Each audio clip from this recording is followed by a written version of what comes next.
So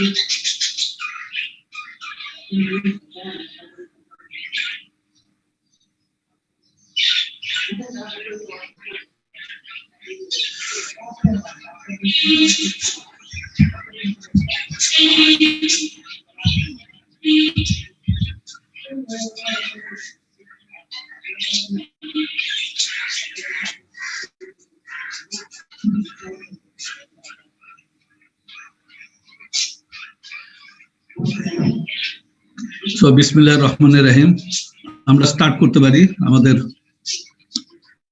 ইয়াটা। Already আমরা বেশ 66-5 এর মতো জয়েন করেছি, আমরা কন্টিনিউ করি। তোমরা এসেছো তো, এই তো ক্লাসে উপস্থিত হয়েছো তো সবাই? তোমরা কি শুনতে পাচ্ছ? জি স্যার, শুনতে পাচ্ছি। আচ্ছা, তো সুতরাং we can start.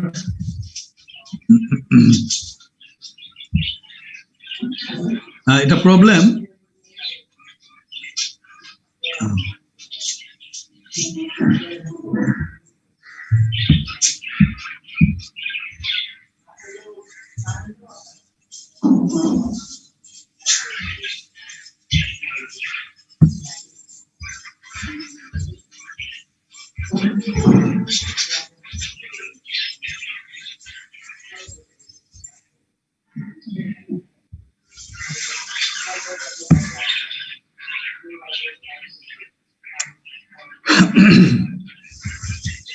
আমরা গত ক্লাসে যে প্রবলেমটা করছিলাম, এটা example 9.1 for the column section shown in figure below, determine the load PB, MB and EB for the balance failure. The load your PB and MB, অর্থাৎ আমরা স্ট্রেংথ ইটারেশন কার্ভে যদি যাই, গত ইয়াটা দেখো, your strength iteration curve.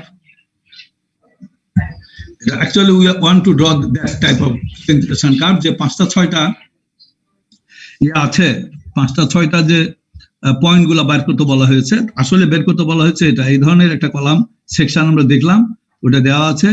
ওখানে প্রথমে বের করতে ব্যালেন্স ইসেন্ট্রিসিটি, এই পয়েন্টটা বের করতে হবে, অর্থাৎ PBMB এই পয়েন্টটা বের করতে হবে।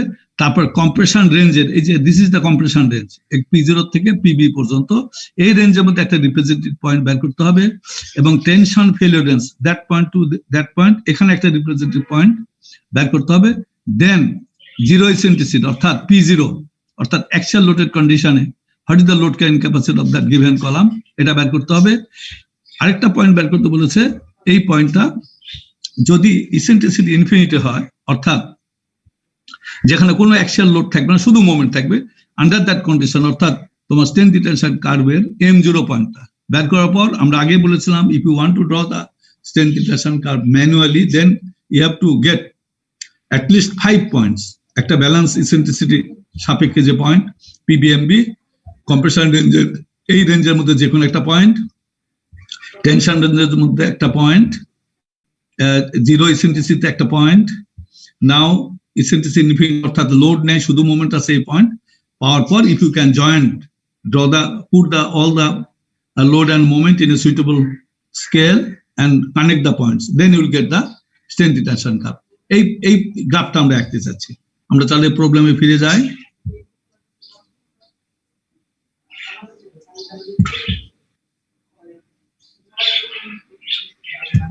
এই প্রবলেমে ফিরে যাই। তাহলে এটা সেকশন আমরা গত ক্লাসে আলোচনা করেছি, দিস দ্য গিভেন সেকশন। এবং বেন্ডিং PN এর পজিশন তোমরা দেখো, PN এর পজিশন আছে, it is on x axis, means the bending will be about y axis. গত ক্লাসে এটা ক্লিয়ার করা হয়েছে। এখন আমরা জানি যে ইসেন্ট্রিসিটি এখানে দেখানো আছে নিচে, ইসেন্ট্রিসিটি ভ্যারিজ, যেমন এই সেন্ট্রাল পয়েন্ট থেকে অর্থাৎ অ্যাক্সিস থেকে, নিউট্রাল অ্যাক্সিস থেকে ইসেন্ট্রিসিটি ভ্যারি করছে লোডের। এই ইসেন্ট্রিসিটি একবার যখন 0 হবে তাহলে একটা পয়েন্ট পাবো, এই ইসেন্ট্রিসিটি ভ্যারি করতে থাকবে ইনফিনিটি পর্যন্ত। বাই ডেফিনেশন এই ইসেন্ট্রিসিটি ভ্যারি করার কারণে যে সিরিজ অফ আমরা PN এবং MN পয়েন্ট পাবো, এটা কন্ট্যাক্ট করলে বা কানেক্ট করলে we draw the strength interaction curve draw করতে পারি। মেটাল স্ট্রেংথ দেওয়া আছে। তাহলে এটা করতে গেলে আমার ওই যে ইকুয়েশনটা সলভ করতে হবে। আমি আগে বলেছিলাম এখানে রিলেভেন্ট এইগুলো বের করে নিলাম। যেদিকে বেন্ডিং হচ্ছে এগুলো হচ্ছে এএস প্রাইম, অর্থাৎ এদিকে কম্প্রেশন সাইড, এটা হচ্ছে এএস, টেনশন স্টিল থাকবে এদিকে, এবং এবং এটা বলা ছিল 4টা নাম্বার 9 বার, রড গুলা 4টা 4 কোণে নাম্বার 9 বার, অর্থাৎ 1 ইঞ্চ স্কয়ার হচ্ছে সেটা। তাহলে এটা বের করবো, as equal to 2.1 inch square, as prime 2 into 1 2 inch square, D prime এখানে 2.5, এই যে এটা ডি প্রাইম, এখান থেকে এটা ডি প্রাইম, আর ডি হচ্ছে ইফেক্টিভ ডেপথ। আমরা জানি টেনসাইল স্টিলের সেন্ট্রয়েড থেকে কম্প্রেশন স্টিলের ফেস পর্যন্ত যে ডিসটেন্স, এটা হচ্ছে ডি। এই 20 - 2.5 আমরা পেলাম 17.5। আচ্ছা, B equal to 12 and H equal to 20, অর্থাৎ যেদিকে বেন্ডিং হবে সেই ডিরেকশনকে সবসময় এইচ ধরতে হয়, এবং পারপেন্ডিকুলার ডিরেকশন যেটা থাকলো এটাকে আমরা বি ধরছি। আচ্ছা, তাহলে আমরা আগেই বলেছেন দুটা ইকুয়েশন ছিল, আমরা অলরেডি ডিরাইভ করে রেখেছিলাম, basic equilibrium equation relation Pn equal to this and Mn equal to this. এই যে এখানে 8.7 বা 8.8 লেখা আছে, এটা আসলে 9.7 9.8 হবে, কারণ এই প্রবলেমটা আমি এটা আগের করা, তো আগের এডিশনের ওই ইকুয়েশন গুলো দেওয়া আছে। কারেন্ট 15 এডিশন এটা 9.7 এবং 9.8 হিসাবে আছে। যাই হোক, অল থিংস রিমেনিং সেম। তাহলে আমরা আগেই বলেছিলাম এই দুটো ইকুয়েশন 3টা পয়েন্ট আননোন, একটা হচ্ছে এ, একটা এফএস প্রাইম, একটা এফএস, এই 3টা আননোন প্যারামিটার আছে। এবং মজার বিষয়, এই 3টা পয়েন্ট গুলাই, এই 3টা সিঙ্গেল ভেরিয়েবলে এটাকে আনা যায় ইন টার্মস অফ সি, এবং ইনফ্যাক্ট আমরা সি গুলা ভ্যারি করে আমরা তোমার পিএন এবং এম এর ভ্যালু গুলো পাবো। তো প্রথমে এটা করতে গেলে আমরা ব্যালেন্স ফেলিওর কন্ডিশনটা জানতে হবে, কারণ ব্যালেন্স ফেলিওরটা এমন একটা পয়েন্ট যেখানে সব জিনিসগুলো আমাদের জানা থাকবে, যেমন C B equal to D into U divide by U plus U I, এটা সব কিন্তু একটা সেকশনের জন্য নোন, কারণ ডি এক্ষুনি আমরা বের করলাম, ইউ হচ্ছে ইউ 0.003 কংক্রিটের আলটিমেট কম্প্রেশন স্ট্রেন যেটা, আর ইউআই যেহেতু ব্যালেন্স ফেলিওর কন্ডিশন, ইউ হচ্ছে এফআই ডিভাইড বাই ইএস, এটা আমার জানা, সুতরাং এটা 0.0021 হলো এই ক্ষেত্রে। তাহলে সবকিছু এখানে বসালে আমরা আলটিমেটলি সিবির ভ্যালুটা পেয়ে গেলাম, C B equal to D into this, এটা 10.3 ইঞ্চ। অর্থাৎ যখন সি ভ্যালু, অর্থাৎ একটা পার্টিকুলার ইসেন্ট্রিসিটির জন্য সি ভ্যালু যখন 10.3 ইঞ্চ হবে, তখনই কলামটা ব্যালেন্স ফেলিওর হবে। অর্থাৎ এবং ব্যালেন্স ফেলিওর জন্য আমরা জানি এফএস ইকুয়াল টু এফআই, সেই সময় টেনশন স্ট্রিপগুলো ইল্ডিং এ চলে যাবে, 60 KSI হবে। আচ্ছা, এবং সেই অবস্থায় সিবি যেহেতু জানা আছে, we can find out your A value, A হচ্ছে β1c, তাহলে β1 সিবি যেটা, তাহলে β1 সিবি হলো 8.67 আমি পেলাম। এখন আমার জানা দরকার, তাহলে এফএস বাই ডেফিনেশন জানলাম দিস, কারণ যেহেতু balance failure FS tension steel yielding এ চলে যাবে। এ জানলাম আমরা এখান থেকে, β1c এখান থেকে পেলাম। এফএস প্রাইম ওই যে ফর্মুলা গত ক্লাসে আমরা স্ট্রেন ইকুয়েশন থেকে, স্ট্রেন সিমিলার ট্রায়াঙ্গেল ভ্যালু থেকে আমরা এই ইকুয়েশনটা লিখেছিলাম, অর্থাৎ বাহু কম্পেয়ার করা হলো সিমিলার ট্রায়াঙ্গেলের, যে এটা পাওয়া গেছিল। তাহলে এখান থেকে আমরা পেলাম, পাচ্ছে আসলে 65.9, কিন্তু এটা বাউন্ডারি কন্ডিশন, কারণ স্টিলের স্ট্রেস কখনো এফআই এর বেশি হতে পারবে না, অর্থাৎ should be less than equal two FI, অর্থাৎ এটাকে আমরা 60 পর্যন্ত অ্যালাউ করবো। তাহলে আমরা কি পেলাম, 3টা যে আননোন পাওয়ার কথা to solve that parent equation, একটা হচ্ছে এ ভ্যালু পেয়ে গেলাম, এফএস 60, এফএস প্রাইম 60। তাহলে এখন এই ভ্যালুগুলা আমরা ওই ইকুয়েশনে বসাবো, বসালে যে আগের যে ইকুয়েশন বসালাম, তাহলে আমরা পাই PN equal to this plus this minus this, ওই ইকুয়েশন বসানো হয়েছে। এখানে এফএস এবং এফএস প্রাইম দুটাই সমান হতে এই দুটা ক্যান্সেল হয়ে যাবে, অর্থাৎ এটাই হবে তোমার লোড ক্যারিং ক্যাপাসিটি। পেলাম 357 কিপ, অর্থাৎ ব্যালেন্স ফেলিওর কন্ডিশনে ওই কলাম সেকশনটা maximum load carrying capacity, nominal capacity হচ্ছে 357 কিপ।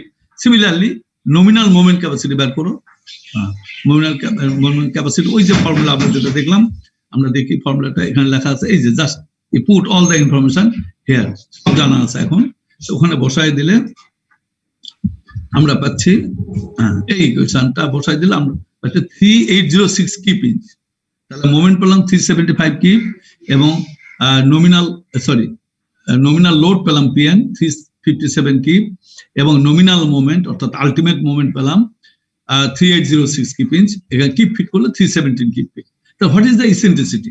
আমি যদি ইসেন্ট্রিসিটি ইবি, অর্থাৎ at what at what eccentricity that failure occurs under balance failure condition, তাহলে EB equal to MB by PB, এটাকে একটা ভাগ করো, তাহলে ব্যালেন্স eccentricity হচ্ছে তোমার 10.66 kPa। তাহলে আমরা ইনফরমেশন গুলো পেয়ে গেলাম, একটা পয়েন্ট স্ট্রেন্থ ইন্টারসেকশন কার্ভে একটা পয়েন্ট পেলাম ব্যালেন্স ফেলিওর কন্ডিশন, আরো 4টা পয়েন্ট আমাদের বের করতে হবে। আচ্ছা, এবং এখানে প্রবলেম আকারে দেওয়া আছে, যেমন বি তে বলা হয়েছিল টেনশন ফেলিওর রেঞ্জের জন্য you have to establish a representative point. এখন তোমাকে you have to apply the judgement, যেহেতু আমি আগে গত ক্লাসে বিশদভাবে আলোচনা করেছি, এই যে সি অ্যাকচুয়ালি আমার by definition column strength interaction curve E A vary করার জন্য যে মোমেন্ট এবং লোডের যে ভেরিয়েশনটা হয়, কিন্তু একটা সেকশনে আমি ই তো পাবো না, অর করসপন্ডিং এটাকে জাজিক্যাল ওয়েতে তোমাকে ইউজ করতে হবে সি ভ্যালু। যেমন সি 10.3 কারণে ব্যালেন্স ফেলিওর হলো। এখন ইসেন্ট্রিসিটির যদি আমি কম ইসেন্ট্রিসিটি নিই তাহলে কি হয়, কম ইসেন্ট্রিসিটি নিলে আমার কম্প্রেশন ফেলিওর হয়, তাহলে কম ইসেন্ট্রিসিটি কম সি ভ্যালু নিলে তোমার টেনশন ফেলিওর হবে। এই যে যেমন এখানে আমার এটা হচ্ছে 10.3 balance C value, balance value কন্ডিশনে, তার থেকে যদি আমি কম ভ্যালু নিই তাহলে টেনশন ফেলিওর হবে সি ভ্যালু, অর্থাৎ বেশি ই ভ্যালু নিলে টেনশন ফেলিওর হয়, আর তার উল্টা সি ভ্যালু কম নিলে তোমার টেনশন ফেলিওর হবে। এখন এর নিচে কেউ 9 ধরতে পারে, 8 ধরতে পারে, 7, 6, 5, 4 যে কোনো ধরলে, অর্থাৎ that should be selected as less than C. আচ্ছা, তাহলে আমি সি পাওয়ার সাথে আবার ওই পয়েন্টগুলো পেয়ে দেবো, যেহেতু টেনশন ফেলিওর তাহলে বাই ডেফিনিশন FY এটা হবে FS, এটা ঠিক করে নয়, FS equal to FY equal to 60 KSI। FS prime আবার ওই ফর্মুলাতে বের করো, ফর্মুলাতে বের করলে আমরা FS প্রাইম পাচ্ছি 43.5 KSI, যেহেতু লেস দ্যান 60 FY, সুতরাং এই ভ্যালুটাকে আমাকে নিতে হবে।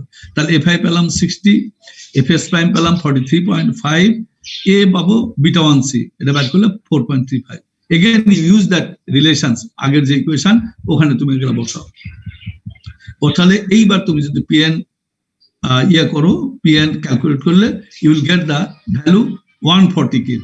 আচ্ছা, এবং এমএন ভ্যালু যদি বের করো you will get 2916 kip inch, এবং এটাকে কিপ ফিটে নিয়ে আসলে 243 কিপ ফিট। আচ্ছা, তাহলে what is the corresponding eccentricity, এই যে কম্প্রেশন টেনশন ফেলিওরটা হলো তার ইসেন্ট্রিসিটি কত, ইসেন্ট্রিসিটি বের করলে এগেন এমএন বাই পিএন বের করলাম, এটা আসে 20.83। দেখো আমার ব্যালেন্স ইসেন্ট্রিসিটি ছিল 10.66, টেনশন ফেলিওর ইসেন্ট্রিসিটি অবশ্যই ব্যালেন্স ইসেন্ট্রিসিটিতে বেশি হবে, এবং হয়েছেও তাই 20.83। তাহলে আমি দুটা পয়েন্ট পেয়ে গেলাম, একটা ব্যালেন্স ফেলিওর সাপেক্ষে PN MN value which was PB এবং এমবি ভ্যালুটা পেয়েছি। সিমিলারলি টেনশন ফেলিওর রেঞ্জে আমি দুটা পয়েন্ট পেলাম, পিএন এবং এমএন, এটা আমার ছিল। এবং সিতে বলা ছিল কম্প্রেশন ফেলিওর রেঞ্জের জন্য আমাকে রিপ্রেজেন্টেটিভ পয়েন্ট পিএন এবং এমএন বের করতে হবে। Again you choose your C value in a judicial way, অর্থাৎ জাস্টিস অ্যাপ্লাই করে তোমাকে অ্যাপ্লাই করতে হবে। যেমন আমার সিবি হচ্ছে 10.3, এর থেকে বেশি ভ্যালু ধরতে হবে in order to get the compression failure range point. এইবার এর থেকে বেশি ধরা হয়েছে, কত 18 ধরা হয়েছে, এই 15 ধরতে পারো, 13 ধরতে পারো, অর্থাৎ argument is that should be greater than CB. এখানে 18 ধরা হয়েছে, বইয়ের অর্থোটিক example, you can select as 15 also, no problem. তাহলে এখান থেকে আবার তিনটা প্যারামিটার বের করো, A equal to beta 1C 15.3, FS বের করো, এই ইকুয়েশন এটা আগেই স্টেন জিওমেট্রি থেকে এটা বের করা আছে ইকুয়েশনটা, এখানে বের করলে আমরা পাচ্ছি -2 KSI। এখানে ইন্টারেস্টিং দেখো, এফএস হচ্ছে আমার টেনশন স্টিল স্ট্রেস, রেজাল্ট আসছে মাইনাস, অর্থাৎ টেনশন স্টিলও আন্ডার কম্প্রেশন থাকবে, দিস ইজ দ্য আর্গুমেন্ট। আবার F S prime compression steel stress যদি বের করো অ্যাপ্লাইং দিস ইকুয়েশন আমরা পাচ্ছি 75 KSI, কিন্তু এটা তুমি অ্যাপ্লাই করতে পারবে না, এটা কি করতে হবে, লেস দ্যান 60 KSI, অর্থাৎ ম্যাক্সিমাম 60 ধরা যাবে। Again you apply this equation 9.7 বা 9.8, এখানে 8.7 8.8, এটা অ্যাপ্লাই করলে এইবার পাচ্ছি, দেখো লোড বেড়ে যাচ্ছে যেহেতু কম্প্রেশন ফেলিওর রেঞ্জ 748 কিপ, এবং করসপন্ডিং মোমেন্ট 2336 কিপ ইঞ্চ, অর্থাৎ এটা 195 কিপ ফিট, এটা পেলাম। Again what is the corresponding eccentricity, M N by P N, তাহলে 3.12, দেখো ইবির থেকে কম হয়েছে, অর্থাৎ এটা যে কম্প্রেশন ফেলিওর রেঞ্জ এটা বোঝা যাচ্ছে ইসেন্ট্রিসিটি অবশ্যই ব্যালেন্স ইসেন্ট্রিসিটি থেকে কম হবে, এবং হয়েছে তাই। ডিতে আসো, ফর অ্যাকচুয়ালি লোডেড কলাম। এখন আমার অ্যাকচুয়ালি লোডেড কলামের বের করতে, তো সি ইনফিনিটি যখন ই ইকুয়াল টু 0, ইসেন্ট্রিসিটি 0, তখন গাণিতিক ভাবে সি ইনফিনিটি থাকে, অর্থাৎ একবারে প্যারালালি লোড করছে উইদাউট ইসেন্ট্রিসিটি। তাহলে হোয়াট ইজ দ্য ইকুয়েশন? এটা কি হবে? এই যে Pn equal to 0.85 A prime C B into H into S plus F I into F I, এটা তোমার ওই অরিজিনাল ইকুয়েশনটা, যেমন 0.85 এ প্রাইম সি ইনটু কি ছিল, এটা এজি মাইনাস এসি ছিল আগের, you recall the original expression, plus A S T F I. এখানে তারা বি ইনটু এইচ দিচ্ছে, অর্থাৎ গ্রস এরিয়াটা ধরছে, কিন্তু অ্যাকচুয়ালি কি হওয়া উচিত? এজি মাইনাস এসি হওয়ার, এজি মাইনাস এএস হওয়ার কথা। তারা গ্রসটি ধরছে পুরাটা, কোনো অসুবিধা নেই, তোমরা অরিজিনাল এক্সপ্রেশন ইউজ করতে পারো, নো প্রবলেম। সামান্য রেজাল্টটা এদিকে দিকে হবে, কোনো কথা নেই। অর্থাৎ তোমরা বুঝো 0.85 রেফারেন্স, এটা ছিল এজি মাইনাস এএসটি, না করে এজি শুধু লিখছে, এএসটিটা নেগলেক্ট করা হয়েছে। প্লাস টোটাল এস এবং এস প্রাইম মিলে টোটাল এএসটি হচ্ছে ইনটু এফ হয়, এটা করলে আমরা পাচ্ছি 156 কে, অর্থাৎ under true actually loaded condition the load can সেখানে তো মোমেন্ট নেই থিওরিটিক্যাল। এখন আসো ফর জিরো লোড, যখন লোড জিরো অর্থাৎ ই ইকুয়াল টু ইনফিনিটি, তখন বিম অ্যাকশন, অর্থাৎ বিমের যেভাবে আমরা মোমেন্ট ক্যাপাসিটি বের করি, আমরা বের করি এ বের করি S F I equal to 0.85 F prime C B, এখান থেকে এ বের করে নিই S F I divide 0.85 F prime C B. এটা আমরা অলরেডি বিম ডিজাইনের সময় এ হচ্ছে ডেপথ অফ স্ট্রেস ব্লক, এটা বের করে নিই, এবং এই ভ্যালুটা এখানে বসালে we can calculate the nominal moment capacity M N equal to S F I. S হচ্ছে tension steel, F I into D minus A by 2। এই পদ্ধতিতে তুমি এ বের করে নাও, ডেপথ অফ স্ট্রেস ব্লক এই ক্ষেত্রে আসছে 2.94 ইঞ্চ, আর এম এন বের করলে আসছে 1923 কিপিঞ্চ। তাহলে আমরা এই পয়েন্টটা পেয়ে গেলাম, এখানে কোনো লোড নেই, শুধু মোমেন্ট পেলাম। আচ্ছা, এটা পাওয়ার পর আমরা আগে ইয়াতে চলে যাই, draw the strength interaction curve. Lateral reinforcement design তো আমরা জানি, ওটা আমরা পরে দেখব। Draw the strength interaction curve of the section, এই যে এটা যদি আঁকো কি হবে, এই যে পয়েন্ট গুলো বসাও, এই যে যখন ইসেন্ট্রিসিটি 0 আমরা এই পয়েন্টটা পেলাম, এই পয়েন্টটা পেলাম কম্প্রেশন ফেলিওর রেঞ্জে, এই পয়েন্টটা পেলাম আমি ব্যালেন্স ফেলিওর পয়েন্ট হিসাবে, এই পয়েন্টটা পেলাম টেনশন ফেলিওর রেঞ্জ হিসাবে, এই পয়েন্টটা পেলাম আমরা যখন কোনো ইসেন্ট্রিসিটি ইনফিনিটি ছিল অর্থাৎ খালি মোমেন্ট, এই পয়েন্টটা পেয়েছিলাম আমরা যখন পি ইকুয়াল টু তোমার ম্যাক্সিমাম অর্থাৎ ই ইকুয়াল টু 0। তা এইগুলা যদি স্কেলে তুমি প্লট করো, আমরা বলেছিলাম at least 5 points are required to get the strength intersection curve. তাহলে this is represent the strength intersection curve of that particular column. আচ্ছা, এখন কলাম ডিজাইন আমরা কিভাবে করব? এটা ভেরি সিম্পল। মনে করো যে কোনো তোমার পিইউ এবং এমইউ ভ্যালু দেওয়া আছে, লোড অ্যানালিসিস থেকে তুমি ফ্যাক্টর লোড এবং ফ্যাক্টর মোমেন্ট পেলাম, একটা কলামে পাওয়া গেল, you have to design the column section, এটা বলা হলো। তো কলাম সেকশন ডিজাইন করো, এই ক্ষেত্রে তোমার যেটা করতে হবে, you take a trial section. এই যে এরকম একটা ট্রায়াল সেকশন, ট্রায়াল সেকশন নেওয়ার পরে আমি তো ট্রায়াল সেকশন নিতেই পারি, নিয়ে আমি রেনফোর্সমেন্ট 1%, রেনফোর্সমেন্ট 2%, যে কোনো একটা রেনফোর্সমেন্ট দিয়ে আমি এইভাবে একটা সেকশন নিয়ে ফেললাম। আচ্ছা, কনসিডার করছি বেন্ডিং, এই দিকে আমরা ওয়াই অ্যাক্সিসে আমরা বেন্ডিং কনসিডার করছি। আচ্ছা, এইদিকে বেন্ডিংটা পরে, ওই দিকে বেন্ডিং পরে কনসিডার করা হবে। আচ্ছা, করে এটার জন্য তুমি draw the strength intersection curve, এই পদ্ধতিতে 5টা পয়েন্ট এস্টাবলিশ করো এবং এটা স্কেলে তুমি ড্র করো ইওর স্ট্রেংথ ইন্টারসেকশন কার্ভ, এইভাবে তুমি পেয়ে গেলে।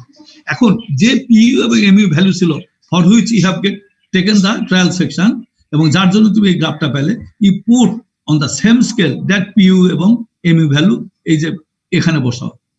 এখানে বসানোর পর, যদিও পরে আমরা দেখবো, এটা বসানোর পর যদি এটা এই এনভেলপের মধ্যে পড়ে, দেন ইওর ডিজাইন ইজ ওকে। যদিও আমরা এটা এমএনপিএন ভ্যালু বলছি, পরে আমরা এই সাইড কোড কি করবো, এখানে ফাই আলফা গুণ করে দিবে, ফাই দিয়ে এই কাপটা আর একটু ছোট হবে, এটা এইভাবে নিচ দিয়ে চলে আসবে। ঠিক আছে, কারণ ফাই দিয়ে গুণ করে নিতে, এটা তো নমিনাল স্ট্রেংথ এবং নমিনাল লোড কার্ভ, কিন্তু ডিজাইনে এটা ইউজ করা যাবে না, পরে আমরা আসবো, আমি বোঝানোর জন্য বলছি। তা আমার পিইউ এমইউ ভ্যালু যদি আমার এরই মধ্যে থাকে, এই এনভেলপের মধ্যে থাকে, দেন ইওর ডিজাইন ইজ ওকে। যদি এরকম হলো যে এটা একই স্কেলে এটা পুট করার সময় এটা এই জায়গায় চলে গেল, এখানে পড়ছে, তাহলে ওই সেকশন যেটা ট্রায়াল সেকশন নিচ্ছে, এটা সম্ভব না টু অ্যাকোমোডেট দ্যাট পিইউ এবং এমইউ ভ্যালু। আর যদি একবারে পয়েন্টটা এই জায়গায় পড়লো, তাহলে এটা ওভার ডিজাইন হয়ে গেছে, অর্থাৎ সেকশনটা রিডিউস করা উচিত, to get the economic solution. বুঝতে পারছো তোমরা জিনিসটা? বুঝতে পারলে প্রবলেমটা সলিউশন তোমাদের কাছে ক্লিয়ার হয়েছে নাকি বলো? তোমরা প্রবলেমটা সলিউশনটা ক্লিয়ার হয়েছে তোমাদের কাছে? ডি নাম্বারটা অ্যাক্সিয়ালি লোডেড কলামের ক্ষেত্রে আসো বুঝা দিলে ভালো হয়। আসো এখানে আসো। তোমরা অ্যাকচুয়ালি লোডেড কলামেরটা অলরেডি কিন্তু করছো না? পিএন ভ্যালু যে প্রবলেমগুলো সলভ করলাম ওখানে সূত্রটা কি ছিল আমি একটু ক্লিয়ার করো। ওটা ছিল 0.85 এ প্রাইম সি, এই বিএইচ এর, এটা বিএইচ মানে কি? এটা এজি, এটা ছিল into AG minus AST plus AST into FI, ওটা ছিল একই জিনিস লিখেছি, এখানে আরো শর্ট করা হয়েছে। অর্থাৎ এএসটি কথা 1% গ্রস সেকশন 1% হয়, ওটা নেগলেক্ট করছে তারা, শুধু এজি রাখছে, এএসটিটা বাদ দিয়েছে। তোমরা যদি চাও ওই অরিজিনাল এক্সপ্রেশন ইউজ করতে পারো। ক্লিয়ার হয়েছে? এই আর কিছু না। তাহলে actually column design মানে you have to draw the strength detection curve of that column and compare your factor load and factor moment, whether that factor load and factor moment are complying with that strength detection curve or not. এটার উপর তোমার নির্ভর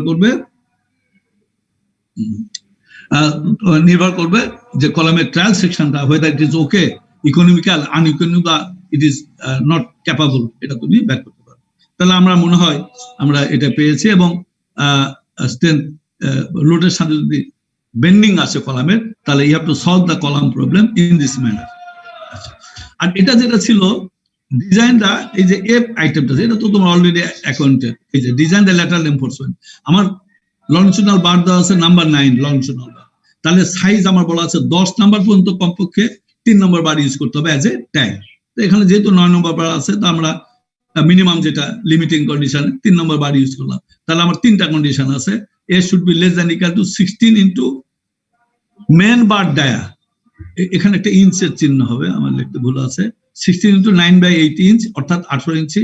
আরেকটা হচ্ছে 48 into tie bar dia, এখানেও inch হবে 38 inch, তাহলে এখানে পাচ্ছে 18 ইঞ্চি। Least dimension of the column হচ্ছে 12 ইঞ্চি, তাহলে এর মধ্যে এটা গভর্ন করছে, অর্থাৎ মিনিমাম ভ্যালুটা should be less than equal to minimum value. তাহলে তোমার উত্তর হচ্ছে use number 3 tie bar at the rate of 12 in center to center. তো এইভাবে আমরা successfully we have completed our this problem. আচ্ছা, তাহলে আমরা নেক্সট আছে, this is the distributed reinforcement. What is distributed reinforcement?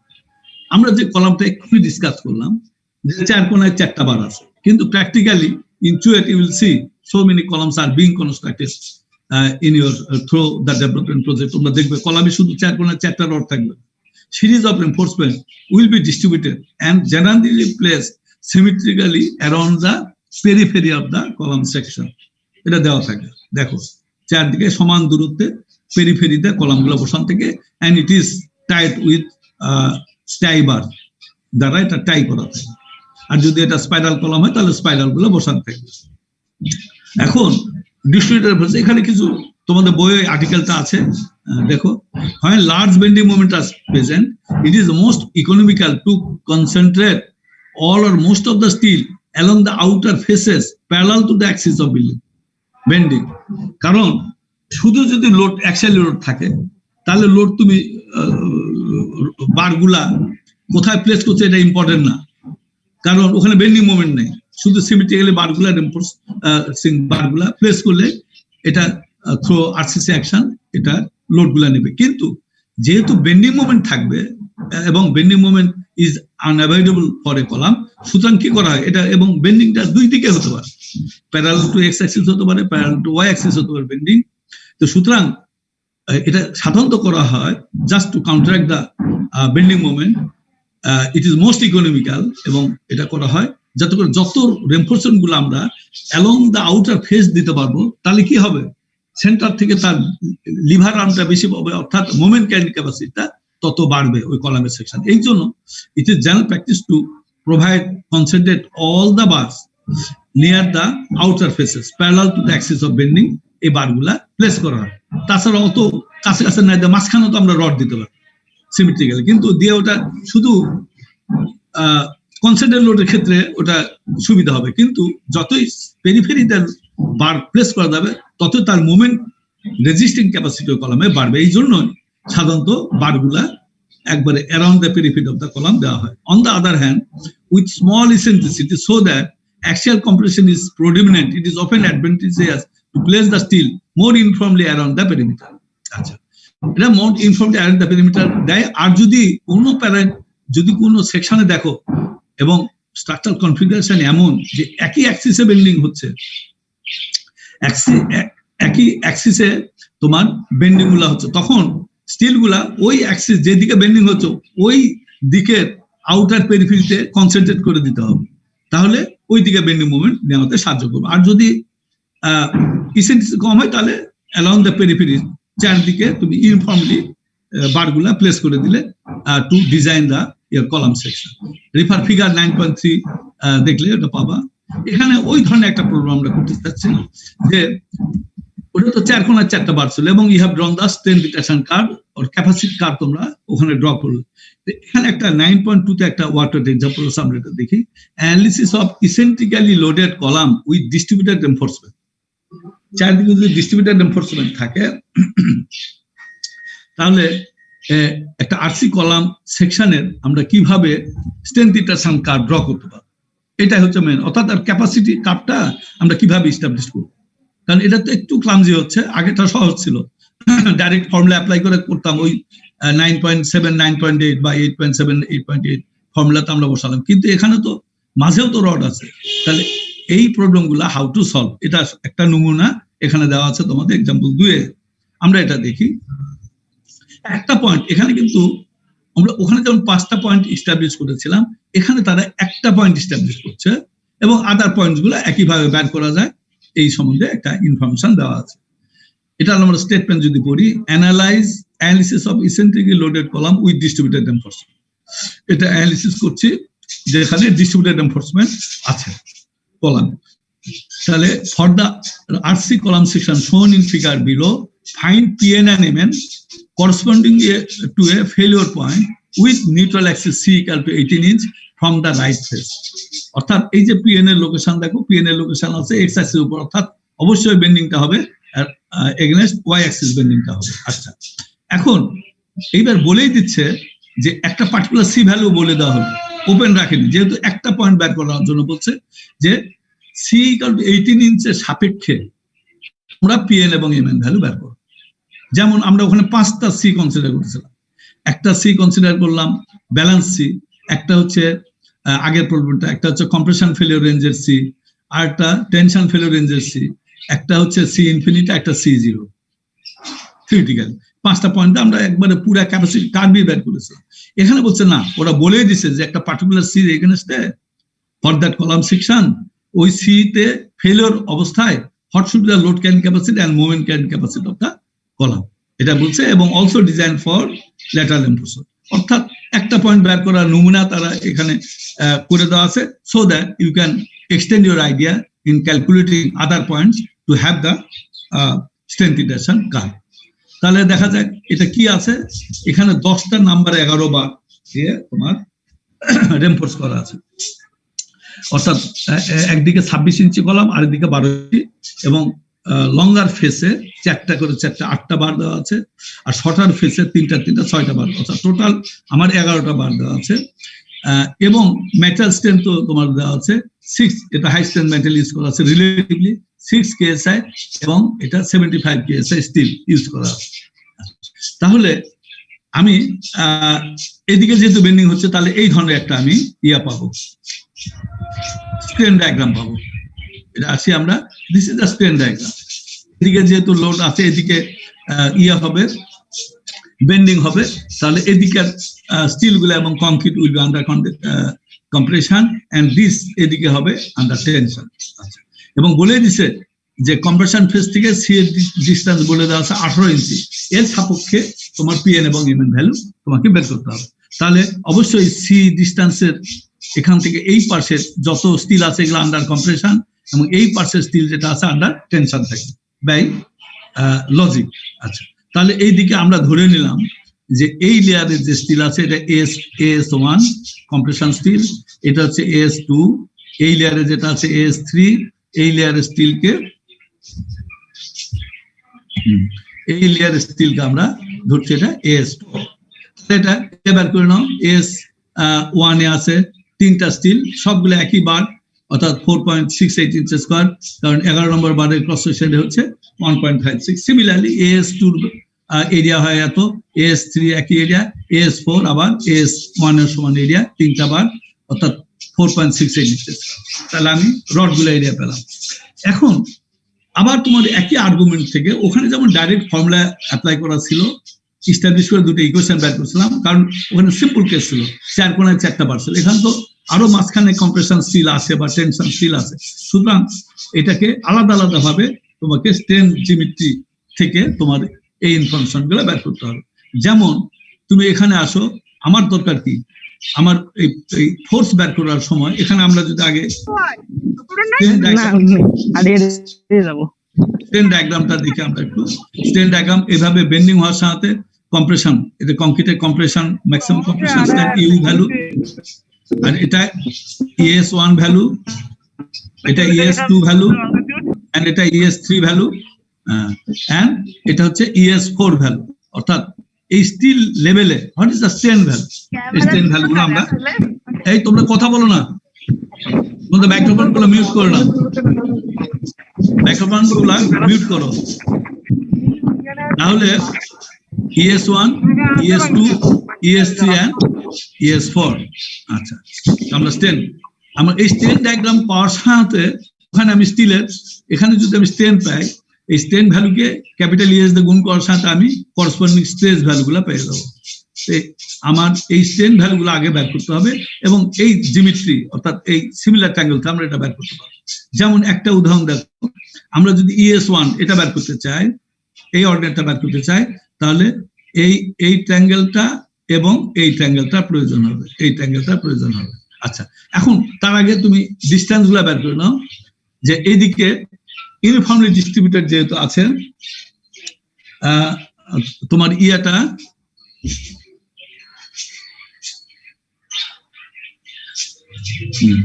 যেহেতু আমরা দেখি সাধারণত এই সেন্টার থেকে আমরা 2.5 ইঞ্চি কনসিডার করি, এই সেন্টার থেকে 2.5 ইঞ্চি কনসিডার করে 5 ইঞ্চি গেল, 26-এ 5 গেলে 21 থাকে, আর এগুলা যেহেতু ইউনিফর্ম ডিস্ট্রিবিউট থাকে, এগুলা 7 ইঞ্চি 7 ইঞ্চি 7 ইঞ্চি করে গ্যাপ। সিমিলারলি এইদিকেও আমরা গ্যাপ বের করবো, যদি আমার এদিকে বেন্ডিং না, আমার এদিকে বের করার প্রয়োজন হয়। তাহলে আমি প্রত্যেকটা ভ্যালু, এই যে অর্ডিনেট গুলো জানি, অর্থাৎ এই ডিস্টেন্সটা 7 ইঞ্চি 7 ইঞ্চি 7 ইঞ্চি, এদিকে 2.5 ইঞ্চি, এখানে 2.5 ইঞ্চি, তাহলে এই স্ট্রেন ডায়াগ্রামের আমি সব বাহুগুলা ডিস্টেন্স গুলো জানি। তাহলে এটা কম্পেয়ার করো, এই similar triangle ES1 divide by EU, U equal to 18 - 2.5 divide by 18, অর্থাৎ 0.8611। এখান থেকে ES1 value equal to U value যেহেতু 0.003, এখান থেকে 0.00258 পেলাম। এখান থেকে what is the corresponding steel stress, FS1 equal to capital ES দিয়ে গুণ করে নাও, তাহলে আমি পাচ্ছি 75.0 KSI। এটা যদি 76 হতো, তাহলে আমাদের এটা লিমিট করতে হবে 75-এ, যেহেতু আমার FI ভ্যালু 75 দেওয়া আছে। এটা কম্প্রেশন স্টিল স্ট্রেস পেলাম। সিমিলারলি তুমি এই অর্ডিনেট গুলো বের করো, ES2, ES3, ES4 বের করো, উত্তর বের করবো আমরা সিমিলার ট্রায়াঙ্গেল সলভ করে আমরা বের করলাম, এবং তার করসপন্ডিং স্ট্রেস গুলো বের করলাম, FS2, FS3, FS, এটা টেনশন, আর এই 3টা কম্প্রেশন। কারণ 18 ইঞ্চির ভিতরে, সি ইকুয়াল টু 18 ইঞ্চির ভিতরে এই 3 লেয়ার স্টিল আন্ডার কম্প্রেশন থাকে, এই লেয়ার স্টিলটা শুধু আন্ডার টেনশন আছে, অর্থাৎ এটা হচ্ছে টেনশন স্ট্রেস পেলাম আমি স্টিলের 26.4, আর এগুলা আস্তে আস্তে কম বাড়ছে, এবং একবার আউটার লেয়ারের ES এই স্টিলগুলা আন্ডার 75 KSI স্ট্রেসে থাকে। তাহলে আমরা স্ট্রেস গুলা বের করে নিলাম। এটা হচ্ছে স্ট্রেন ফোর্স ডায়াগ্রাম। দেখো এখানে যেহেতু বেন্ডিং হচ্ছে, কংক্রিটে একটা ইউনিফর্ম কম্প্রেশন থাকবে যার ভ্যালু 0.85 ফ্রিকোয়েন্সি, আর ঠিক এই লেভেলে থাকবে CS1, অর্থাৎ total compression force in steel AS1। Similarly এটা হচ্ছে CS2, অর্থাৎ AS2 স্টিলের কম্প্রেশন ফোর্স। CS3 এটা AS3 যে স্টিল আছে তার টোটাল কম্প্রেশন ফোর্স, এবং TS4 এটা হচ্ছে টেনশন যে স্টিল আছে, এটা আমার একটু ভুল হয়েছে, এই ভ্যালুটা এই জায়গায় আসবে, এই TS-টা এই জায়গায় আসবে, আমাদের এই প্যারালাল এটা দেখা উচিত ছিল, এখানে আছে TS4। তাহলে TS4 টা এই CS4 কিভাবে পাবো? AS1 কে যদি আমি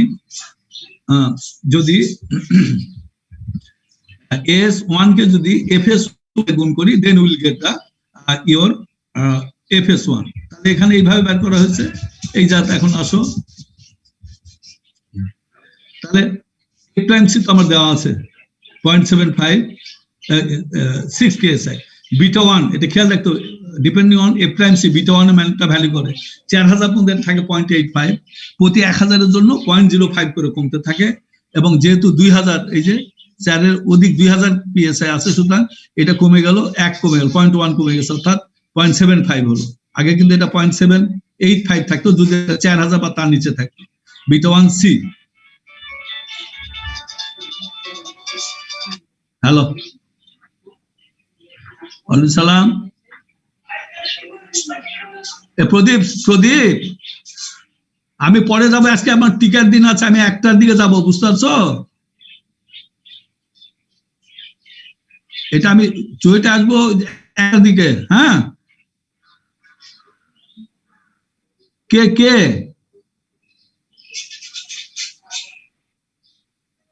হ্যাঁ, কিসের জন্য বলো? একটু পরে, আমি আজকে পরে আসবো, বিকালে আসলে বিকালে। হ্যাঁ, আচ্ছা ঠিক আছে, আমি একটু ক্লাস নিচ্ছি বাবা।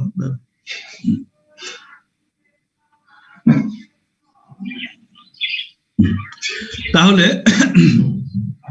আমরা এখানে, এটা হচ্ছে আমাদের force diagram. 0.85 CH1 CH2 CH3 TS4, অর্থাৎ এটা টেনশন ফোর্স। এটা বের করা সহজ, যেহেতু আমার এরিয়া জানা আছে স্টিলের এবং করসপন্ডিং স্ট্রেসও জানা আছে, সুতরাং আমি ইজিলি এটা ফোর্স গুলো বের করতে পারি।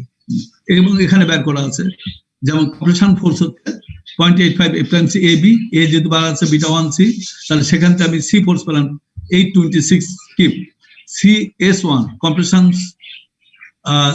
ফোর্স ইন স্টিল AS1, এটাকে গুণ করলে আমরা পাচ্ছি 351 কিপ।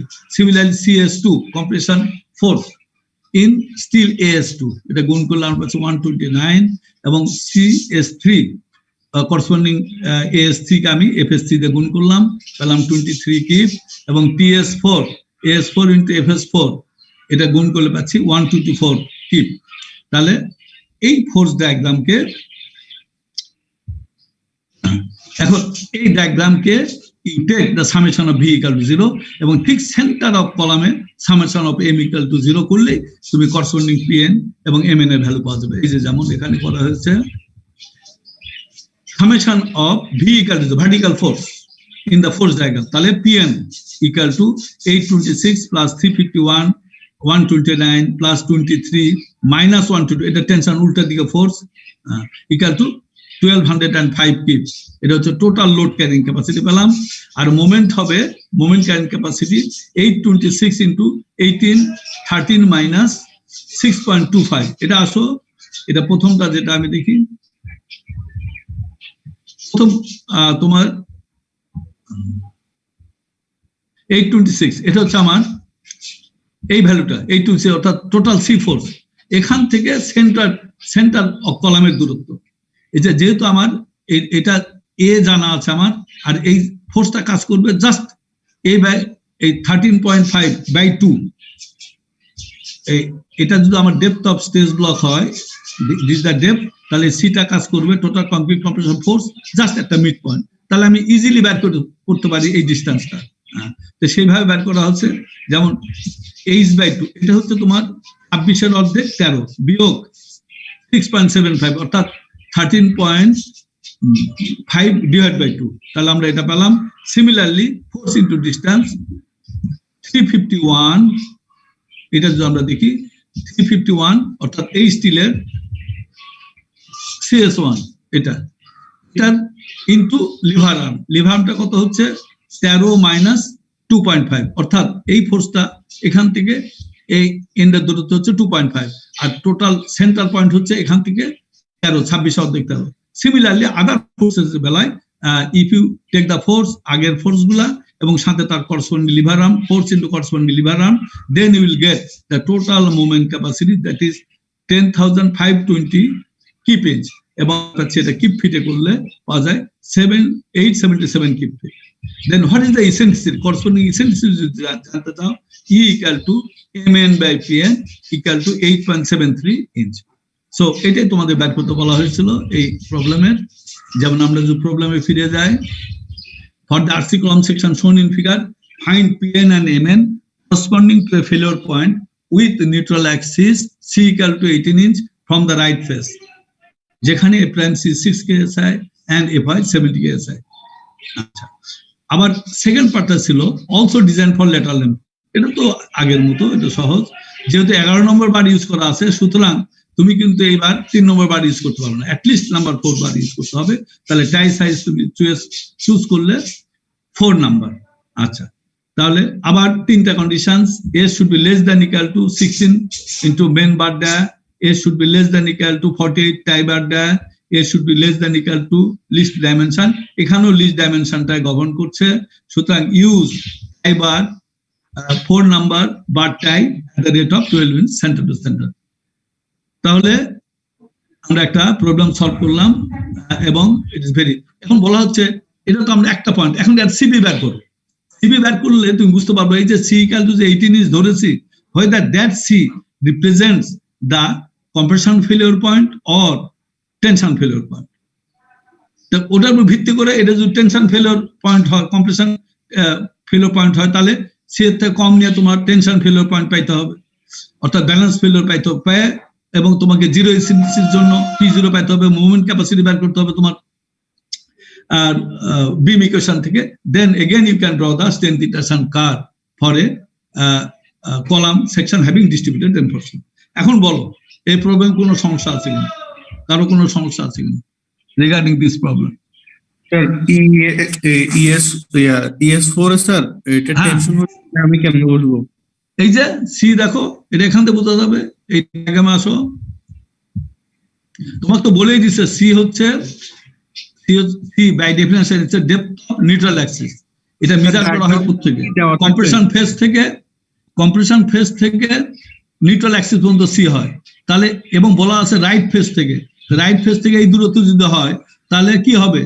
এইগুলা সব এই স্টিল গুলা, এগুলা দূরত্ব গুলো আমার জানা আছে সব, এটা সব 18 ইঞ্চের থেকে, এটারও দূরত্ব আমার 18 ইঞ্চ, এখান থেকে 18 ইঞ্চের থেকে কম, অর্থাৎ all the steels are under compression.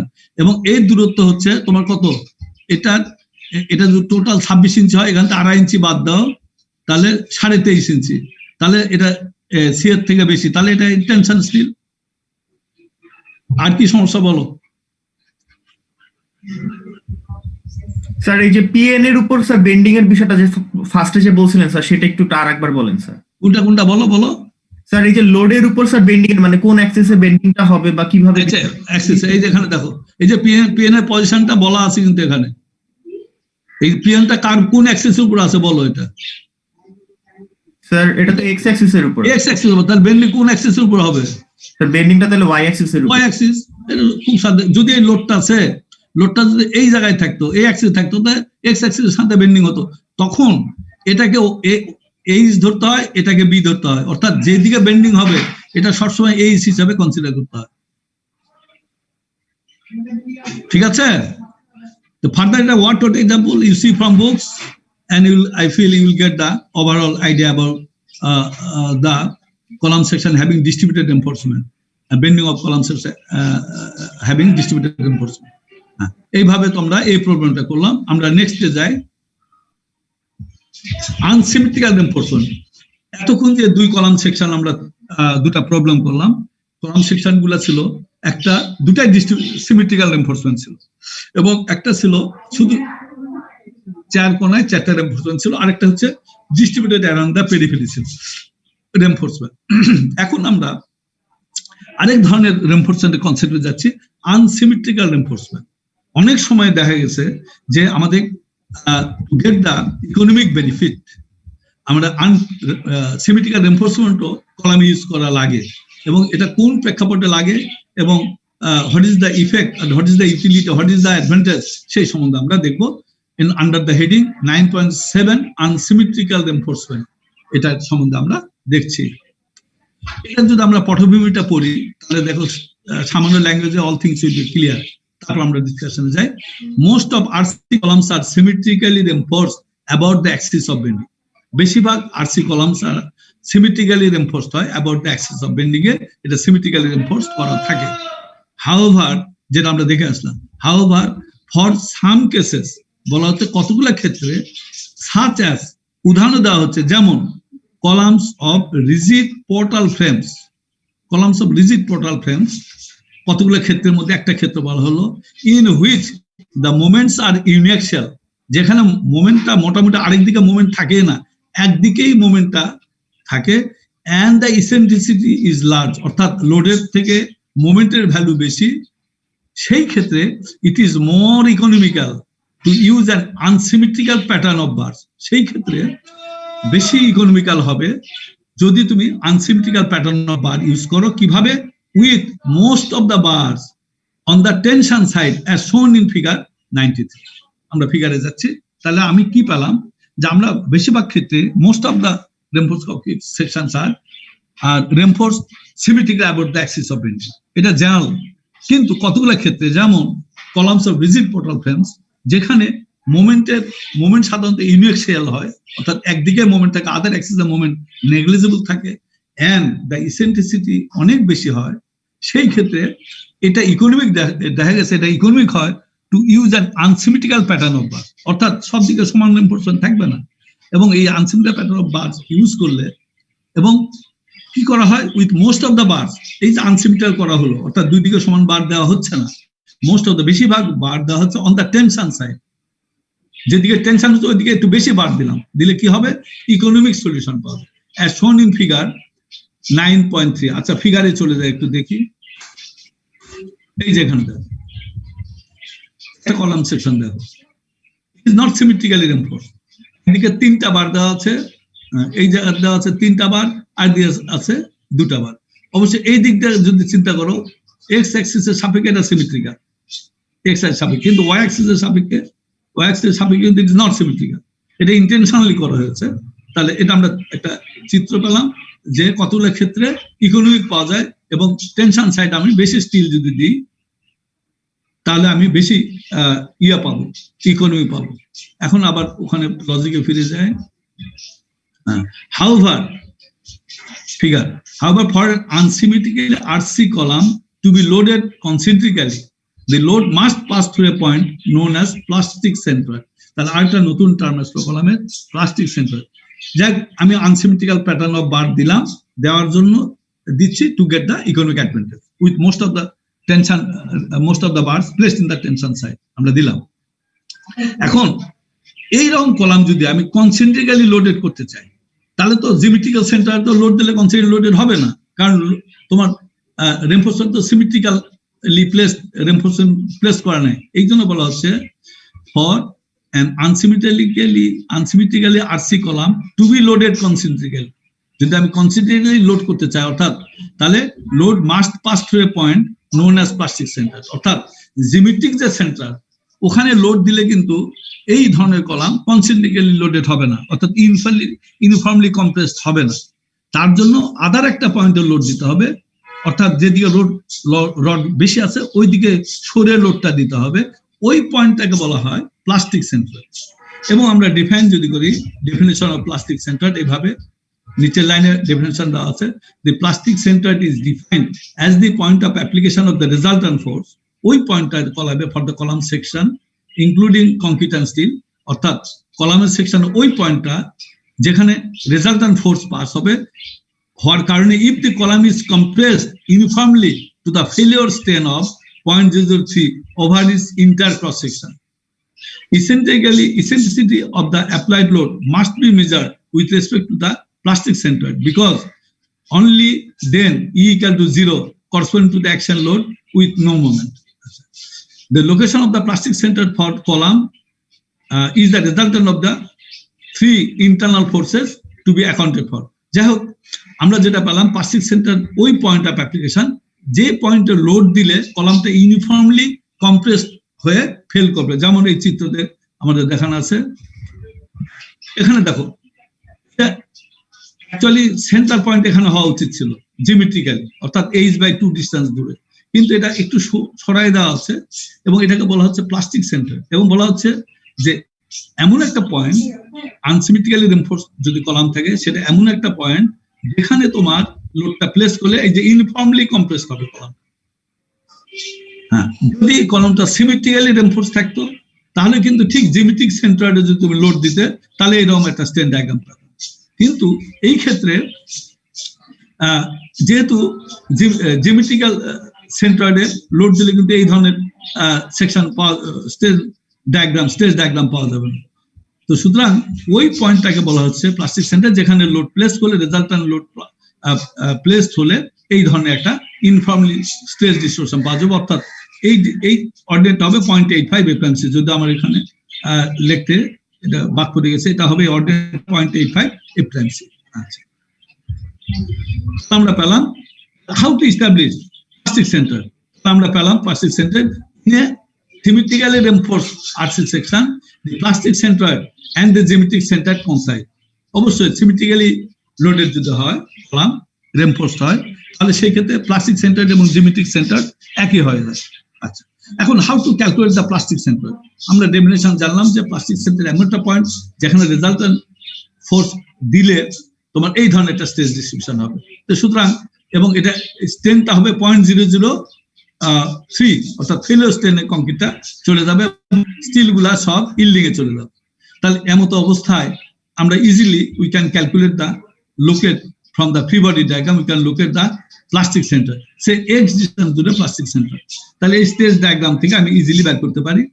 কারণ এটা সে কম্প্রেশন স্টিল, এটা হচ্ছে টেনশন স্টিল, কারণ টেনশন স্টিল গুলো আমরা বেশি স্টিল দেবো টেনশন সাইডে। আচ্ছা, তাহলে এটা হচ্ছে এএস, এটা হচ্ছে এএস প্রাইম, এবং যেদিকে বেন্ডিং হচ্ছে সেটাকে আমরা এইচ ধরবো, এই দিকে ধরলাম বি।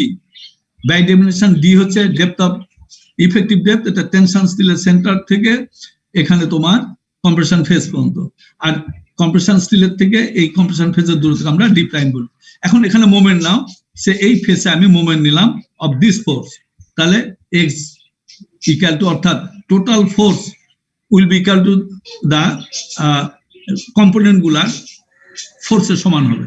যেমন x equal can be written as এই ফোর্সটা, এই ফোর্স ইনটু এই ডিস্টেন্স, তারপরে টোটাল ফোর্স এখানে যেটা কংক্রিট কম্প্রেশনের জন্য আসছে এই ফোর্স ইনটু তার মোমেন্ট এই ডিস্টেন্স, এগেন এই ফোর্স ইনটু এই distance, total moment will be equal to resultant force যেটা এটা পিএন যদি হয় ইনটু এক্স। সো ওই ইকুইভ্যালেন্ট ইকুয়েশন থেকে আমরা এটা লিখতে পারি, যেমন এটা হচ্ছে আমার রেজাল্টান্ট টোটাল ফোর্স, এটা কংক্রিটের, এটা টেনশন স্টিলের, আর এটা হচ্ছে কম্প্রেশন স্টিলের। দিস ইনটু এক্স, অর্থাৎ উল্টা ভাবে x equal to moment divide by force.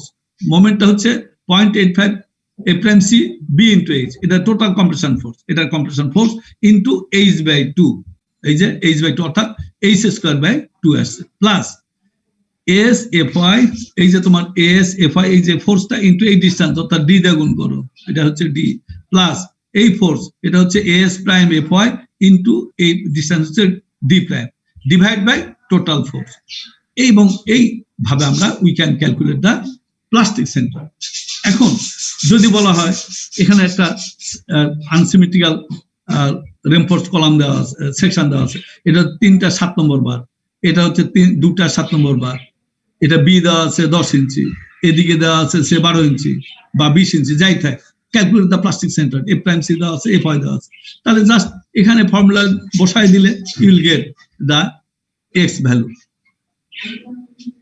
ঠিক আছে, তাহলে তোমরা প্লাস্টিক সেন্টার সম্বন্ধে কোনো কোশ্চেন থাকলে বলো। প্লাস্টিক সেন্টার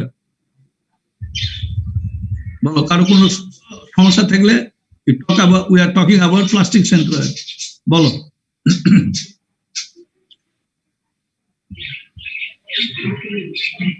কোন সমস্যা আছে প্লাস্টিক সেন্টার?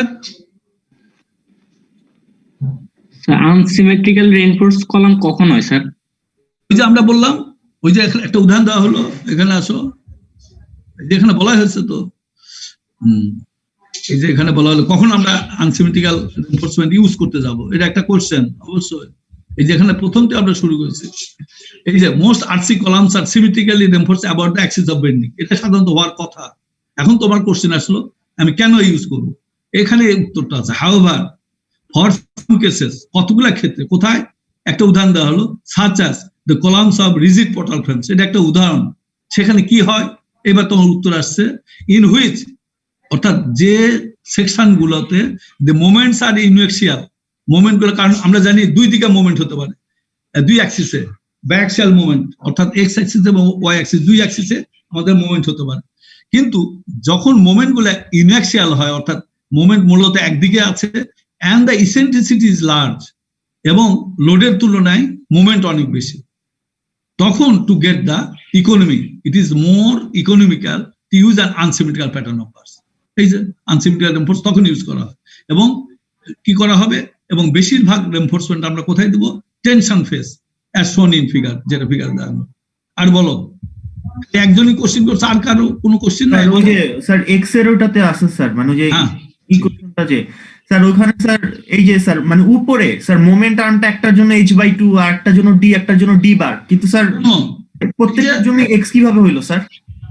বলো, এই যে এখানে আসো, এটা তো তোমার এটা তোমার তো কম্প্রেশন ফোর্স, এখানে অর্ডিনেটটা লেখে নাও, এটা 0.85 এফএমসি, বই দেখো, বইগুলো। আমার এটা ডাটাটা ভুল হয়ে গেছে, মানে বাদ পড়ে গেছে। এটা কম্প্রেশন, যখন ইনফর্ম বাই ডেফিনিশন এইভাবে লোড এখানে দিলে এটা আন্ডার ইনফর্ম কম্প্রেসড হবে কলাম, তাহলে হচ্ছে কংক্রিটের কম্প্রেশন ফোর্স কত হবে, এটা 0.85 ইন্টু এদিকে বি, এদিকে এইচ ইন্টু বি, এই যে এইচ ইন্টু মোমেন্ট নিচ্ছে আমি এই ফেজ থেকে এক্স, এখান থেকে মোমেন্ট নিলে কি হবে, h/2, এই যে আসছে, আর নিচে এটা ফোর্স, এগুলো হচ্ছে ফোর্স আর এগুলো হচ্ছে মোমেন্ট, ভাগ করলে আমি এক্স পাই যাবো। অর্থাৎ এই ফোর্স গুলার মোমেন্ট না হয়েছে এখানে, এটা হচ্ছে টোটাল ফোর্স আর এর ইন্ডিভিজুয়াল ফোর্সের মোমেন্ট, বাস। বলো, আর কোনো সমস্যা?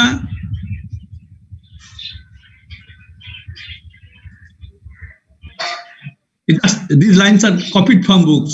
একবারে হুবহু তোলা আছে, ইনস্টিটিউশন বই, follow that books and you will get the other information. যদি কমতি থাকে বা এই মুহূর্তে বোঝার অসুবিধা হচ্ছে, I feel you will get all information from books with that knowledge, যদি তোমরা শুনে থাকো। আমরা আসতে চলে যাই, অনেক সময় থাকতে পারে যে কোশ্চেনটা কি, যে what is mean by plastic centroid, এটা হতে পারে।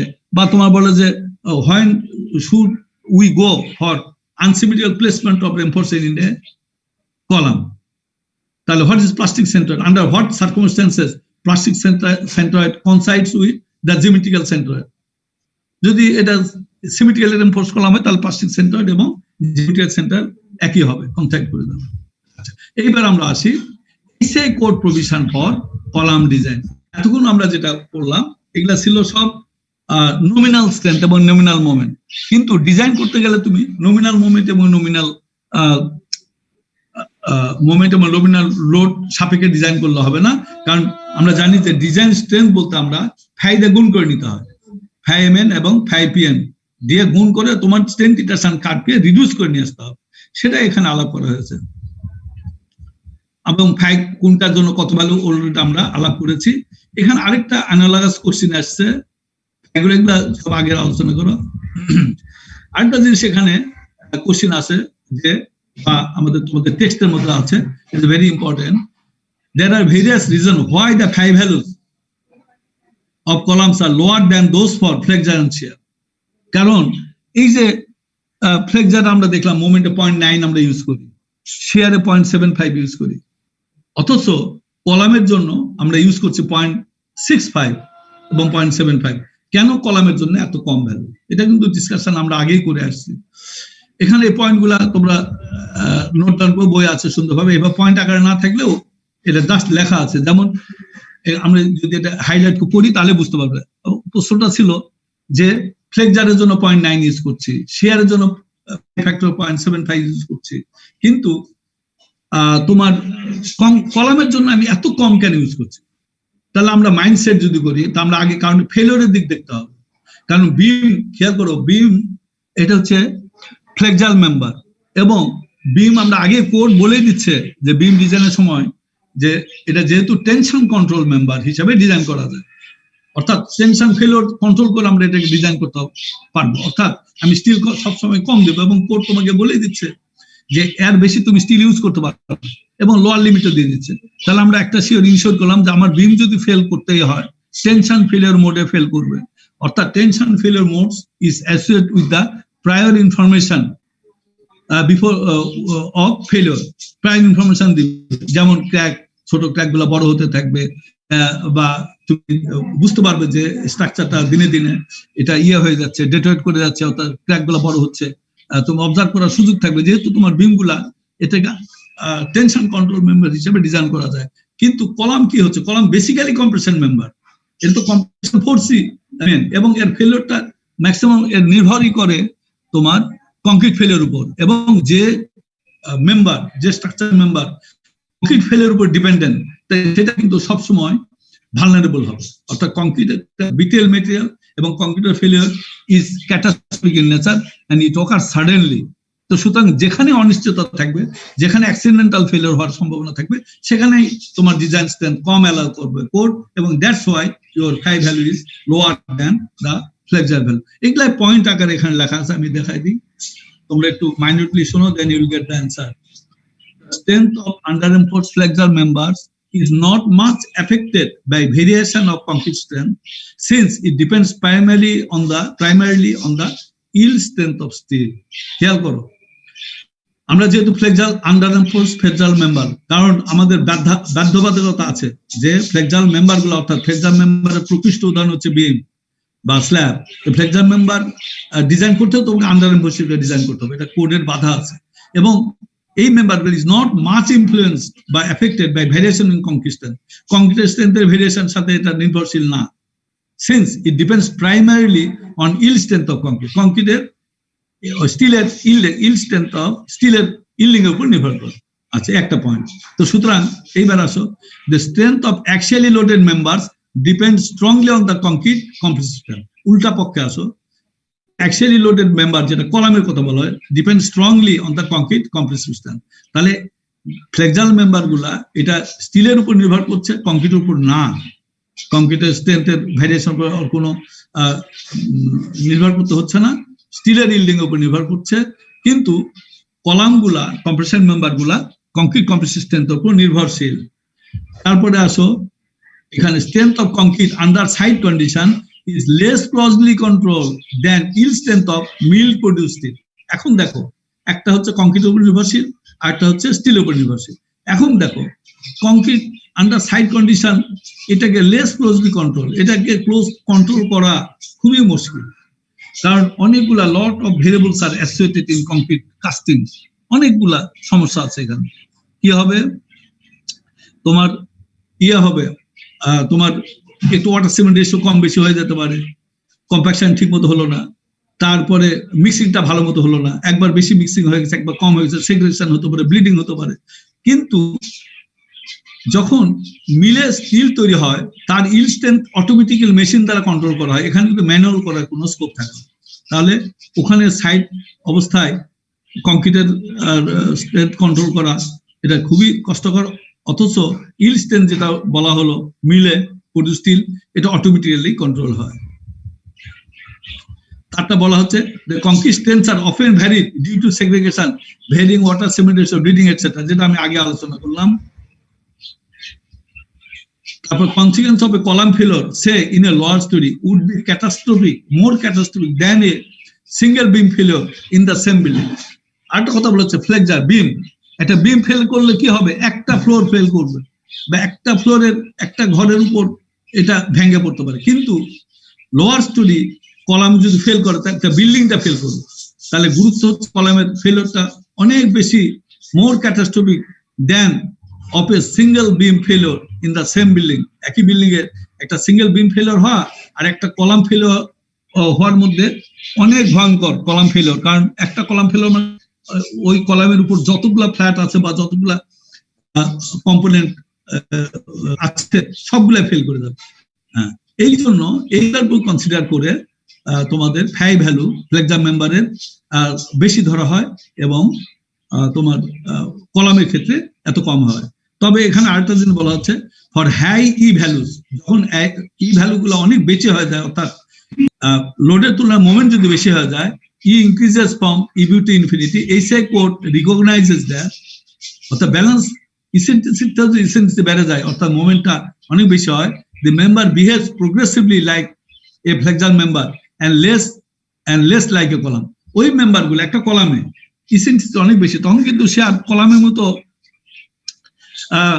বিহেভ করতে থাকে না, এটা ফ্লেক্সার মেম্বার মধ্যে বিহেভ করে। এবং সেই ক্ষেত্রে code provides a linear transition of values from 0.65 and 0.75 to 0.9 as it increases from 0.0 to 2.05. এই যে যখন মোমেন্ট বেশি হবে, even in case of column, তখন আমরা কম্প্রেশন কন্ট্রোল মেম্বারের ইটি ভ্যালু নেট টেনসাইল স্ট্রেন্থ 0.03 থাকে, আর টেনশন কন্ট্রোল ভ্যালু যখন এটা ইটি ভ্যালু, অর্থাৎ স্টিলের tension value, tensile strength value যখন 0.05 হয়, অর্থাৎ মোমেন্ট বেশি হওয়া মানে এই ভ্যালুগুলা বেশি হবে।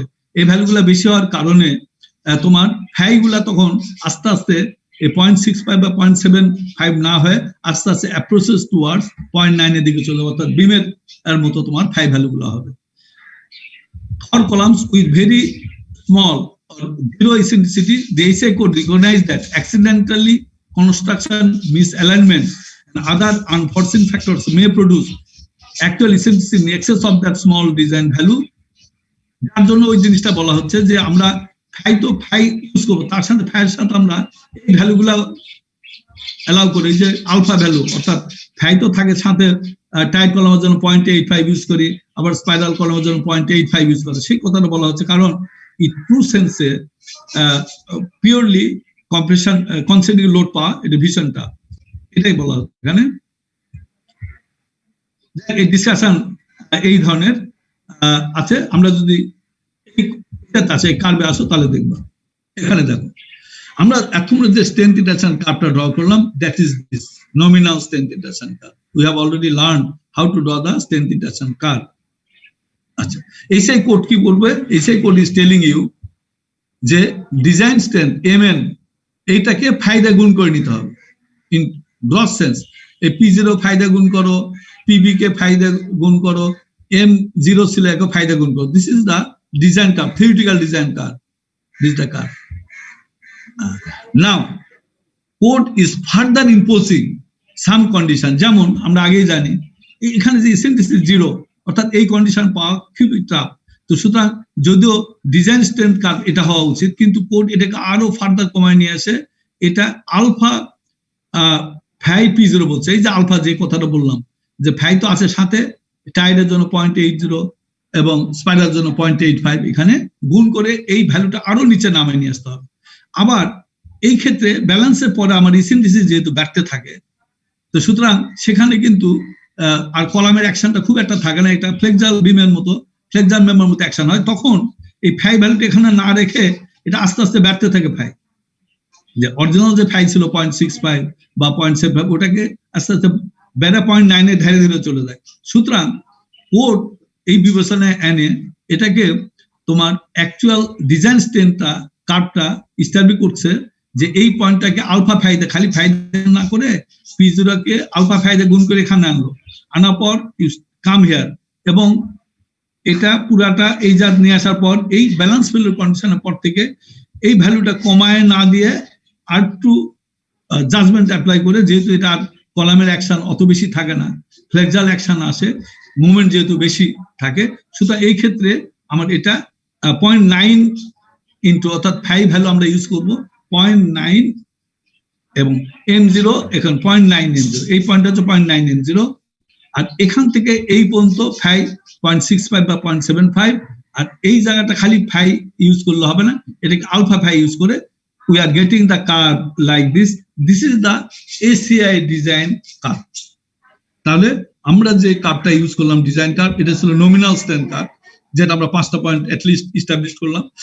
কিন্তু ডিজাইন কার্ভ পাইতে হলে এটাকে ফায়দা গুণ করে নিতে হবে, ফায়দা গুণ করে এই পয়েন্টে আলফা ফায়দা গুণ করতে হবে, করে এখানে যেখানে মুট করলো পুরাটা এখানে আসার পর ব্যালেন্স ফেলিওর পয়েন্ট থেকে এই পয়েন্টটাকে 0.9 দিয়ে গুণ করে নিতে হবে। অর্থাৎ এই ক্ষেত্রে ফাই কলামে ফাই ইউজ না করে বিমের ফাই 0.9 দিয়ে ইউজ করে ইউ কানেক্ট দিস, এবং then you will get the actually HI design strength curve.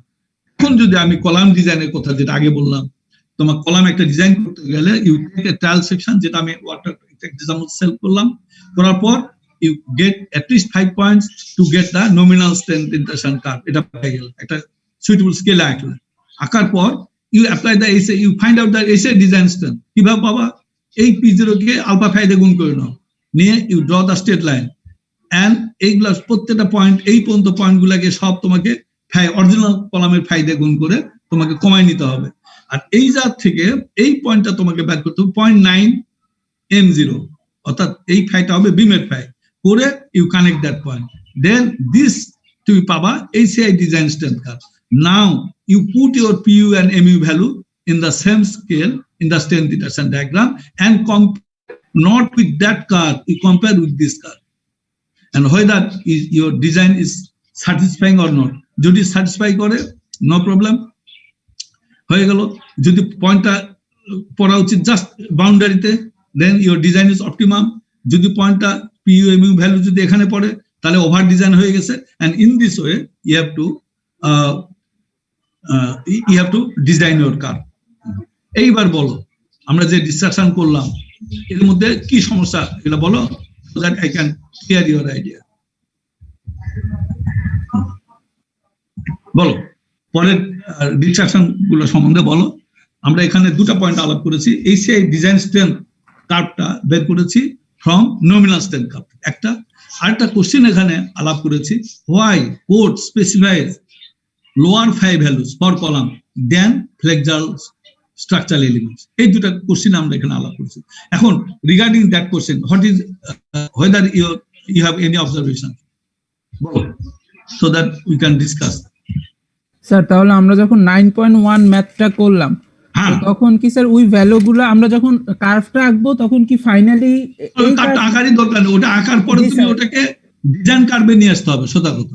আচ্ছা, তার মানে স্যার সবার শেষে দিয়ে আমি ACI ডিজাইন এই ইনস্ট্যান্ট, তোমাকে শোনো, পরীক্ষার অ্যাসপেক্ট আলাদা। তোমাকে পরীক্ষায় যদি বলা হয় ড্র স্ট্রেংথ ইন্টারেকশন কার্ভ, তাহলে তুমি nominal strength interaction curve আঁকবা।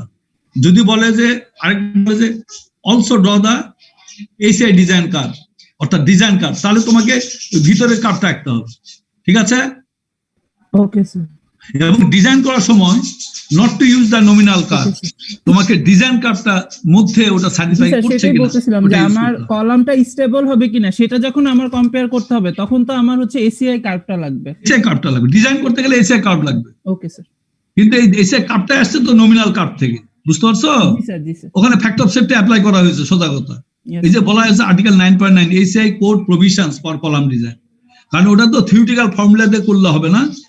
ACI code judgement ওখানে অ্যাপ্লাই করছে 5 value, introduction of 5 value on your nominal strength, ওটা করে তোমাকে ওইভাবে এস্টাবলিশ করে ইউ হ্যাভ টু কম্পেয়ার। এটা কি কোনো সমস্যা চান বলো? স্যার আর একটা প্রশ্ন ছিল স্যার। বলো স্যার, আমরা যখন স্যার মানে প্র্যাকটিক্যাল কেসে যে আমরা তো আসলে চাই যে কলামের উপর লোডটা আসলে অ্যাক্সিয়ালি পড়ুক, কিন্তু স্যার মানে যখন আমরা টু মানে এক্সেন্ট্রিসিটি আসলে ইনফিনিটি ধরতেছি, তো স্যার প্র্যাকটিক্যাল কেসে ওই লোডটা আসলে কলামে না পড়ে আসলে কই পড়তেছে স্যার? মানে একটা বিল্ডিং এর ক্ষেত্রে যখন আমরা টু ইনফিনিটি ধরতেছি, মানে কলামে লোডটা না পড়ে আসলে পড়তেছে কই? না না না, কলামে পড়ছে, ওটাকে বলা হচ্ছে, ওটা তো থিওরিটিক্যাল অ্যাসপেক্ট, যে ওখানে শুধু মোমেন্ট আছে, ওটা একটা বাউন্ডারি হওয়ার কথা না। কলামে কিছু না কিছু লোড তো থাকবে, বুঝতে পারছো? কলামের লোড থাকবে, এমনও হতে পারে, এমন আছে যে টপ স্টোরির একটা একবারে টপ স্টোরিতে, বুঝতে পারছো? ওখানে কি হবে, মোমেন্ট স্প্যান কিন্তু ঠিক আছে, ওখানে কিন্তু সার ঠিক আছে রূপের, তো ওখানে হিউজ মোমেন্ট আসতেছে কলামে থ্রো বিম, কিন্তু উপরে কোনো লোডই নাই, খালি সামান্য কিছু লোড যেটা ওই বিমের বা লোডটা আসতেছে, খেয়াল করছো? আর নিচের কলাম যদি চিন্তা করো, নিচের কলামে আর উপরের কলামে কিন্তু মোমেন্ট মোটামুটি সেম। যদি গ্র্যাভিটি লোড চিন্তা করো, যে একটা একতলায় বা দোতলায় একটা কলামে যে পরিমাণ মোমেন্ট আসছে, একবারে রুফে যে যদি লাইভ লোড একটু কম বেশি হবে, মোমেন্ট কিন্তু মোটামুটি সেম থাকবে, কারণ বিমের থেকে তো মোমেন্ট আসবে, একটু কম হচ্ছে, কারণ ওখানে লাইভ লোড হয়তো কম। মনে করো আবার সহজ করে বললে, যে যখন কোনো লাইভ লোড নাই বিল্ডিং এ, তখন একটা 10তলা বিল্ডিং এর দোতলায় কলামে যে লোড আসছে এবং রুফের কলামে একবার টপের কলামে যে লোড মোটামুটি মোমেন্টটা সেম হবে, কিন্তু অ্যাক্সিয়াল লোড কিন্তু সমান হবে না। উপরের কলামে অ্যাক্সিয়াল লোড নেয় বললেই চলে, খালি টপ স্টোরির কিছু ডেড লোড ওখানে আসছে, যেহেতু লাইভ লোড আমরা বাদ দিচ্ছি, ঠিক আছে? এবং উপরের তালায় তো একবারে রূপে তো লাইভ লোড থাকারই কথা না, ওকেশনালি আসবে।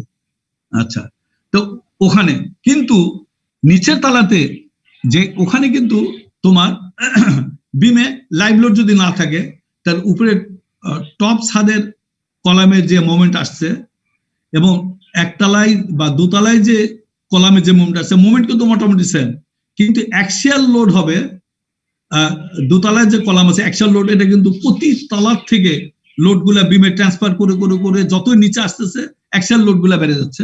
কিন্তু টপ স্টোরিতে অ্যাক্সিয়াল লোড নেই বললেই চলে, কিন্তু মোমেন্ট সেমই আছে মোটামুটি। এবার বুঝতে পারছো? জি স্যার, বুঝতে পারছি। ওটা থিওরিটিক্যাল কনসেপ্ট, ইনফিনিটি ওটা থিওরিটিক্যাল কনসেপ্ট।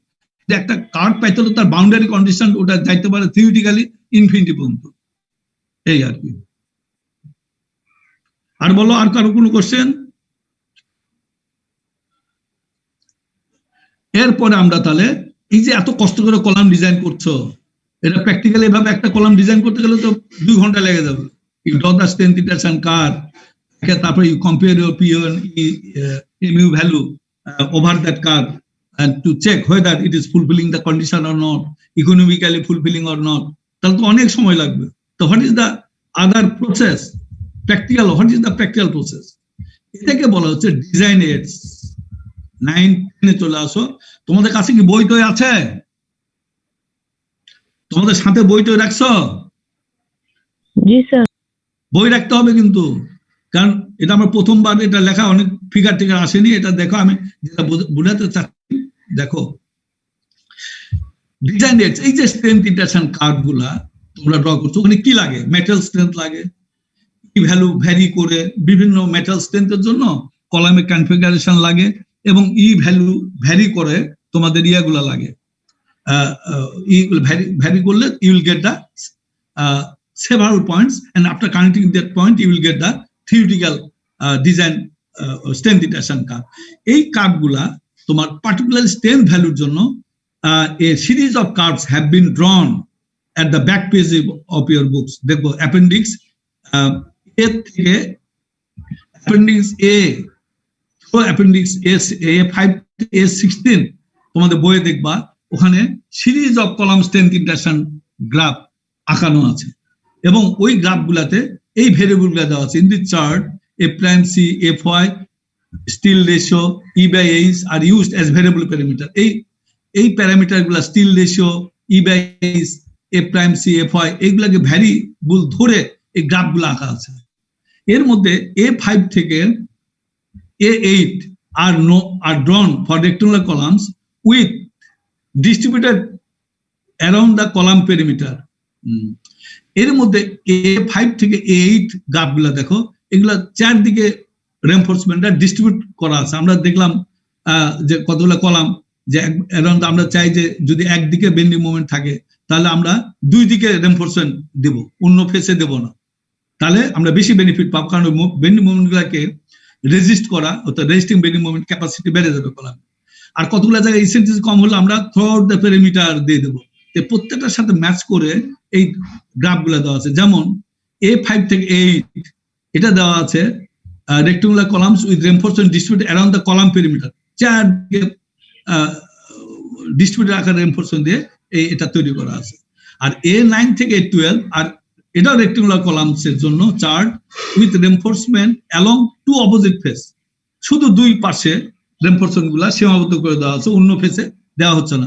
এটা আইডিয়া হচ্ছে যদি তোমার বেন্ডিং মোমেন্ট হয় এবং একদিকে বেন্ডিং মোমেন্ট, আরেক এক্সিসে বেন্ডিং মোমেন্ট নেগলিজিবল, সেই ক্ষেত্রে এই ধরনের প্যাটার্ন ইউজ করা হয় A9 থেকে A12। তারপরে আরেকটা আছে A13 থেকে A16, এটা সার্কুলার কলাম যদি হয়, এর ডিজাইন এই চিত্রের মাধ্যমে দেখানো আছে।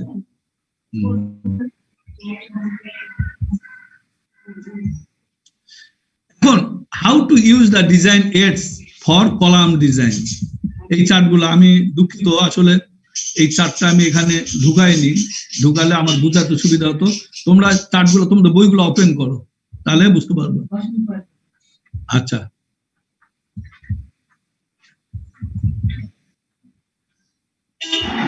আচ্ছা ঠিক আছে, আমরা নেক্সট ক্লাসে ওটা কন্টিনিউ করবো, কারণ ওই চার্ট না হলে এটা বোঝানো একটু মুশকিল হবে। জানা যাচ্ছে ডিজাইন এবং বহু খুব কম সময়ে with the use of that chart you design your columns, এবং professionally you are allowed to use that chart. আর কম্পিউটারে তো ইউজ করলে তো লট অফ চার্টস এবং ডিজাইন ইনফরমেশন তোমাকে দিয়ে দিতে পারবে। If you want to, but for examination purpose তোমাকে কিন্তু ইন্টারেকশন কার্ভটা একটা হবে। আর যখন when you are professional engineers, তখন you can take the appropriate chart that are suitable for your particular strength and other variables. তোমরা ইজিলি ওটা চার্টগুলা তোমরা একটু দেখে আসো, নেক্সট ক্লাসে আমি ওই চার্টগুলা তোমাদের বুঝাই দেবো, এবং খুব নিমিষে কলামটা ডিজাইন করা যায়। আমরা একটু রোল কল করি, ওই চার্ট ছাড়া এটা ঠিক করা ঠিক হবে না।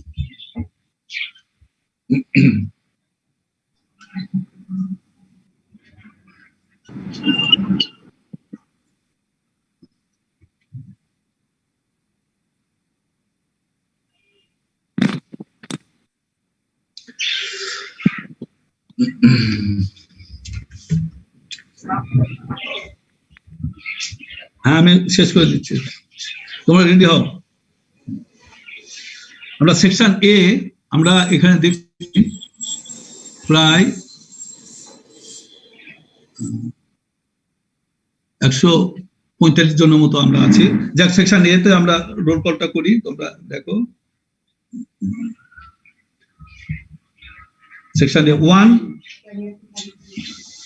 Roll number 1